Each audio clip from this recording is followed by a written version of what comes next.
जय हिंद दोस्तों। आज हम सब महाराणा प्रताप जयंती मना रहे हैं और आप सबको महाराणा प्रताप जयंती की शुभकामनाएं। आज मैं जिस टॉपिक के साथ आपके सामने आया हूं वो ये है कि आज के दिन में महाराणा प्रताप की जयंती मनाने की प्रासंगिकता क्या है। दोस्तों, जब भी हम ये गाना सुनते हैं कि मायड़ थारो वो पुत कटे मेवाड़ी सरदार कटे एक लिंग थी मान कटे वो महाराणा प्रताप कटे, तो हमारी भुजाएं फड़कने लगती है, हमारे अंदर एक जोश और उत्साह आने लगता है और एक रोम रोम रोमांचित हो उठता है। लेकिन अगले ही पल जब हमें वर्तमान परिदृश्य हमारे सामने आता है तो एक फिर हमारी थॉट प्रोसेस चेंज होती है कि इन सब बातों का आज के दौर में क्या प्रासंगिकता है। क्या ये जो हम जो जयंती मना रहे हैं और ये जो 16वीं सदी की घटनाएं हैं और वो जो 21वीं सदी में हम जी रहे हैं, इसमें क्या है। तो इस पे थोड़ा मैं प्रकाश डालने की कोशिश कर रहा हूँ कि सबसे पहले यदि हम महाराणा प्रताप का नाम लेते हैं तो उनकी वीरता का जिक्र करते हैं, और वीरता का जिक्र करें और बहलोल खां लोधी को उन्होंने अपने एक ही वार से घोड़े समेत काट डाला था, उसकी चर्चा नहीं हो, ऐसा हो नहीं सकता। और जैसे ही हम ये चीज हमें देखते हैं तो हमारे अंदर भी कुछ कर गुजरने का जज्बा उत्पन्न हो जाता है। कहीं न कहीं एक मानसिक तौर पे हमारा आंख किसी तलवार की नोक पे जाता है कि कोई हो और हम उसका झटका कर डाले। लेकिन दोस्तों, आज की 21वीं सदी में हम किसी युद्ध मैदान में नहीं खड़े हैं, किसी मध्यकाल में नहीं खड़े हैं कि हम तलवार लेके किसी का झटका कर लें। तो फिर इस घटना को याद करने का आज के दिन क्या प्रासंगिकता है। तो दोस्तों, हम जहां खड़े हैं, जिस सदी में खड़े हैं, उस सदी की जो आवश्यकताएं हैं उससे इस चीज को जोड़ने की कोशिश करता हूं। आप सोचो, बहलोल खां लोधी जिसके बारे में कहा जाता है कि वो पूरा एक बकरा उसको नाश्ते में चाहिए होता था। वो भीमकाय हाथी सुंड आपस में जकड़ करके लड़ रहे हो तो ऐसे दौर में वो बंदा बीच में जाकर के दोनों हाथियों को पकड़ के अलग कर देता था। ऐसा बहलोल खां लोधी के बारे में कहा जाता है। और उस बहलोल खां लोधी को एक ही झटके में सशरीर घोड़े के साथ काट डालते हैं। तो इसमें कहीं न कहीं वो शारीरिक सामर्थ्य रहा होगा, और शारीरिक सामर्थ्य किसी जाति वर्ग या समाज का होने से नहीं आता, सिर्फ सोचने हुंकार भरने मात्र से नहीं आता।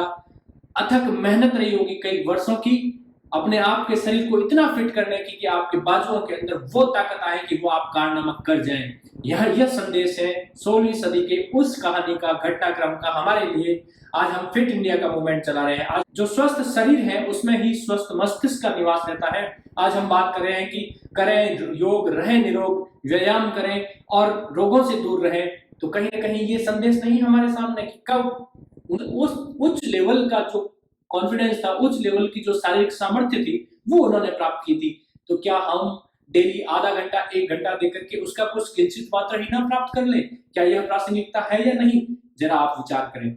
आइए बढ़ते हैं आगे की ओर। आगे हम देखते हैं कि जो महाराणा प्रताप का जो बचपन है वो आदिवासी भील समूहों के बीच में बीतता है। वो वहां पे खेलते हैं, कूदते हैं, युद्ध की ट्रेनिंग लेते हैं, वो चीजों को समझते हैं, युद्ध प्रणालियों को समझते हैं। और जब बड़े होते हैं तो उन्हीं भील समूह का साथ लेकर के और स्वतंत्रता की लड़ाई में कूच कर जाते हैं और सहयोग निभाते हैं। आज हम जो जातिगत भेदभाव या उच्चता और नीचता की बात करता हूं, हम जिन्हें आदर्श मानते हैं महाराणा प्रताप, उनके जीवन में यह जो समानता का पाठ है, सामाजिक वर्गों को साथ में लेकर के चलने का पाठ है, वो हमारे सामने प्रकट है। आज के निर्णय में हमें मदद कर सकता है।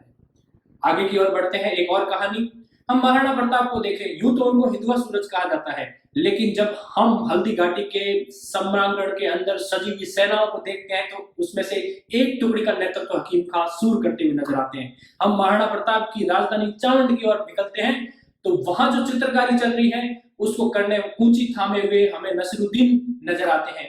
और इससे आज हम विभिन्न धर्म के लोगों के बीच में अविश्वास और एक दूसरे को सहन न करने की जो हमारी भावनाएं हैं, उनके हुनर और कद्र को नजरअंदाज करके आपसी अविश्वास और घृणा की भावनाएं हमारे अंदर पैदा होती है। तो हम जिसको आदर्श मानते हैं, जिसकी हम जयंती मनाते हैं, वो हमें सीधा संदेश देते हैं कि हमें विभिन्न समूह और वर्ग का उनके हुनर के अनुसार, यदि वो सेना नायक हो तो उन्हें सेना का नेतृत्व दिया जाए, यदि वो चित्रकार है तो वो चित्रकार की भूमिका अदा करे, चाहे वो किसी जाति और धर्म या समाज का हो।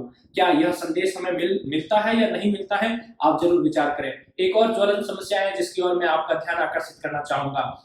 आज हम पाश्चात्य का अंधानुकरण करते हुए परिवार जो हमारे संयुक्त परिवार है उसमें एकल परिवार की ओर हम बढ़ते जा रहे हैं। एक छोटी सी घटना मुझे याद आती है कि जब हल्दी घाटी का युद्ध के अंदर महाराणा प्रताप का घोड़ा चेतक जब घायल हो जाता है और वो उस समय दूरगामी निर्णय लेते हुए वहां से हल्दी घाटी की ओर निकल पड़ते हैं। पीछे दो शत्रु सेना के घुड़सवार उनके चलते हुए दिखाई देते हैं।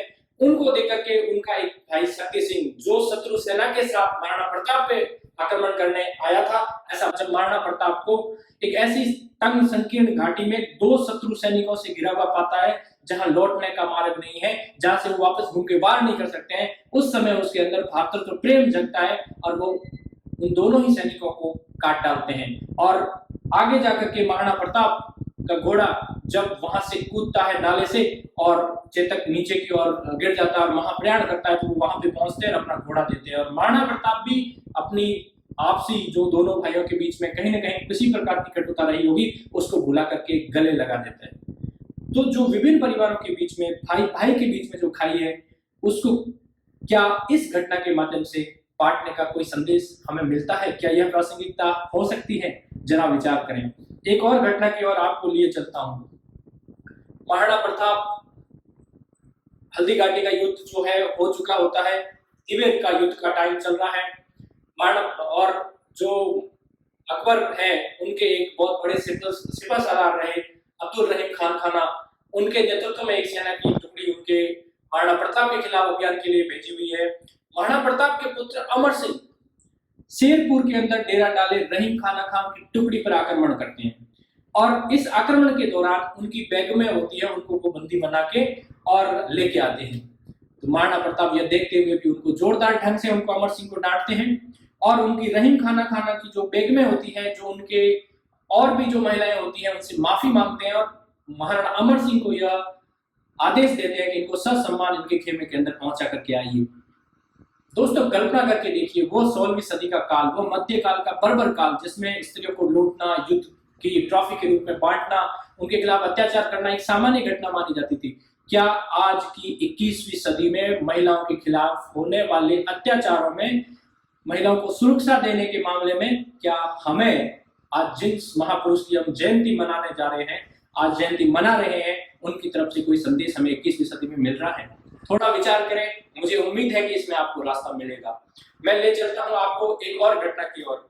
वो महाराणा प्रताप जीवन के 25 साल तक कंटिन्यू 1572 से 72 से 1595 तक लगातार अकबर की सेना के खिलाफ मोर्चा थामे हुए हैं।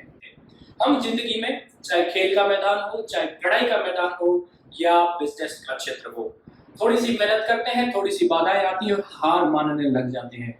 क्या आज 21वीं सदी में यह हमें स्पष्ट संदेश नहीं है कि कैसे हम लोग जीवन में आने वाली चुनौतियों का अच्छे ढंग से सामना कर सकें?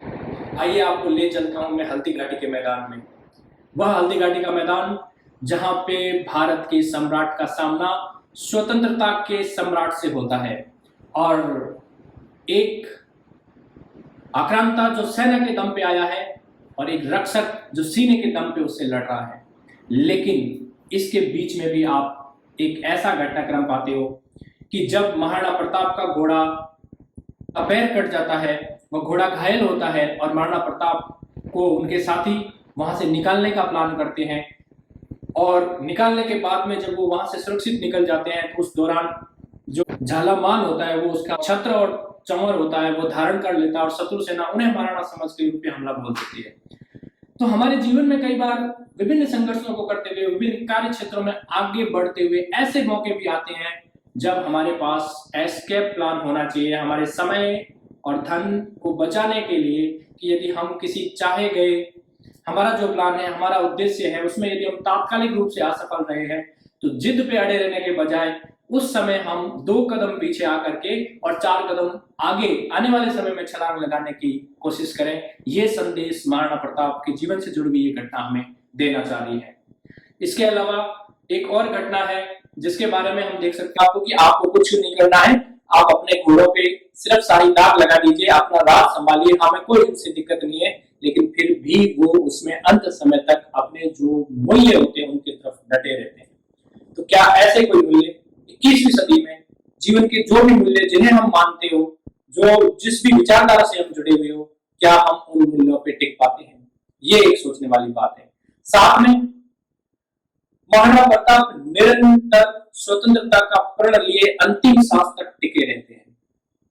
दोस्तों, कई बार ये होता है कि हम लोग ये चाहते हैं कि जहां धारा बह रही हो, जहां भीड़ समूह जा रहा हो, जिस तरफ की हवा चल रही हो, उसी रुख में हम बहने का प्रयास करते हैं, क्योंकि वो आरामदायक होता है, उसमें संघर्ष नहीं होता है, उसमें हमें जीवन में कुछ करना नहीं पड़ता है, सहज ही हम बहते चले जाते हैं।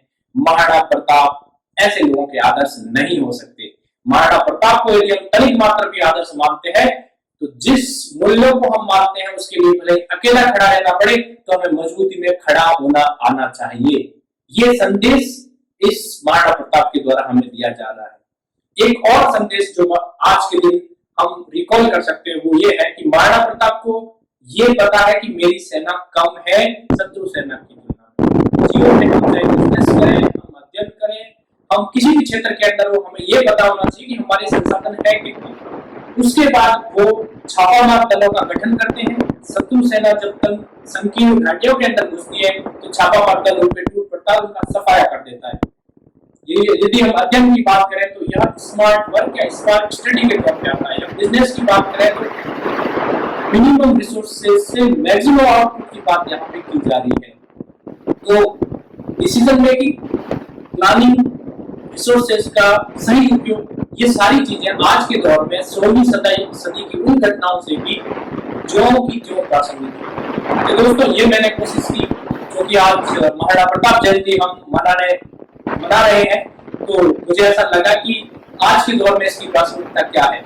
सिर्फ हम रोमांचित होते रहे और ऐतिहासिकता के उस दौर को सिर्फ मस्तिष्क में महसूस करते रहे, या ये हमारे व्यवहारिक जीवन में भी उस समय की घटी हुई घटनाओं का महाराणा प्रताप जैसे उज्जवल दिव्य आदर्श का हमारे लिए मैंने बात की। ये वीडियो आपको अच्छा लगा होगा। Thank you. जय हिंद।